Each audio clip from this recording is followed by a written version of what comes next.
All right, so this is going to be something a little different. I'm going to be talking about my book, Ecclesiastes Exposed, and basically the things I would change or add after having written it 13 years ago. Wow. I had hair then. I don't anymore. Um, so I just want to talk about what those things are and what I'd change. First thing I would change is the cover. The cover was meant to show Solomon being exposed, and I guess that was just too sensational, and it didn't. Although it accurately conveyed the message of what was in the book, it was not something that people were of my target audience, which is the Christian people, wouldn't pick up something like that. So, first thing I would change is the cover. And probably the second thing, I'd probably change it to Solomon Exposed instead of Ecclesiastes, although it is still about the stuff in Ecclesiastes. The third thing that I think is very important, I would start out with a discussion of Job, because the picture in Job, from Job 34.9, 35.3, 35.8, of showing a negative view of saying that serving God is worthless, is taken negatively.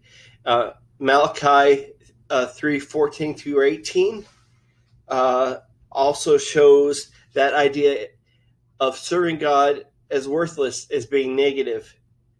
In Ecclesiastes, you can compare this to Ecclesiastes 7:15 through 16, 8:14, 9:2. Although I would leave in the proper examination of the word vanity as worthless or vapor.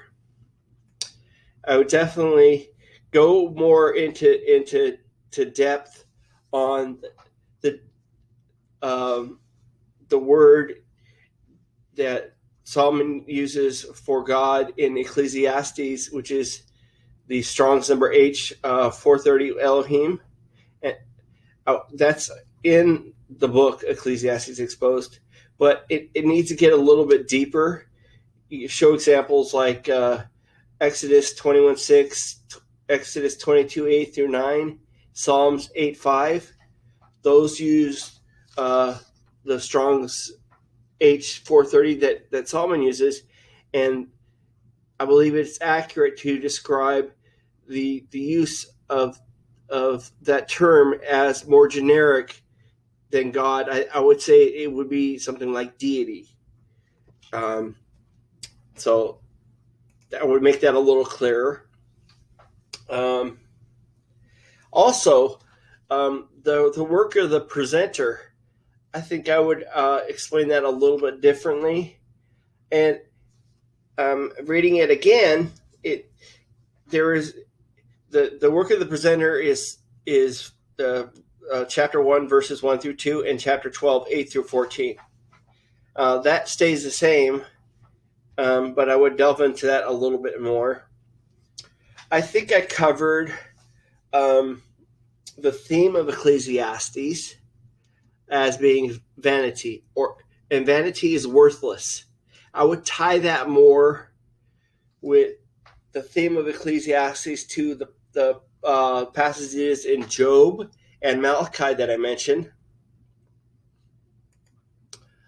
I really think there's a quotation from the Wisdom of Solomon that is found in the Bibles of good 50% of the Christian church, just not the Protestant church. That really, the Wisdom of Solomon was written as a refutation of the wisdom of Solomon found in Ecclesiastes. So I would definitely include that more and talk about that a little more. Um, um, the rules for kings, I went pretty deep into the rules of kings.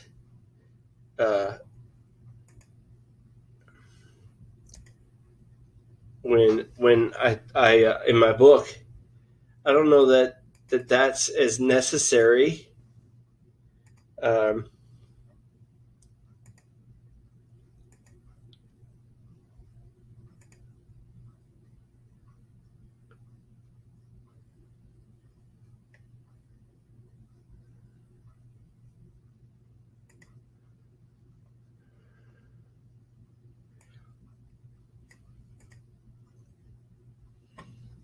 so going into the rules for kings, and one of the things that I really wish I had talked about in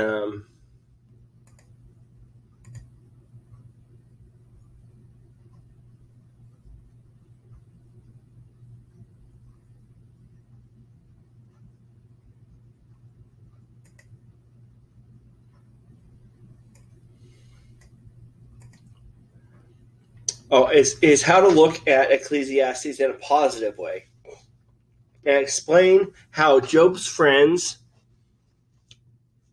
um, the discourses of Job's friends, show all those are in the Bible, and that shows that we are to take a look at these things in a positive way.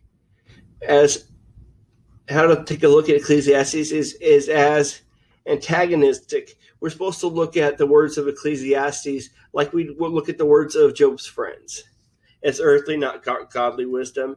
Look at Solomon's legacy a little bit more.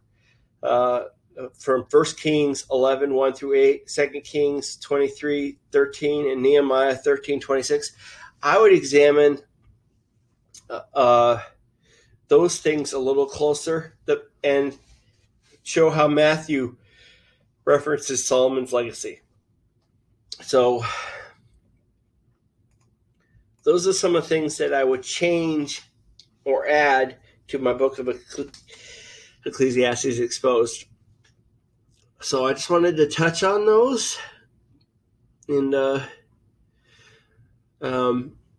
obviously, I wrote Ecclesiastes Exposed 13 years ago. So over time, you learn new things. And I figured I wanted to share this, although it's still available and, you can pick it up. If you read it with those changes in mind that I mentioned, because I think that would add to the clarity of the book.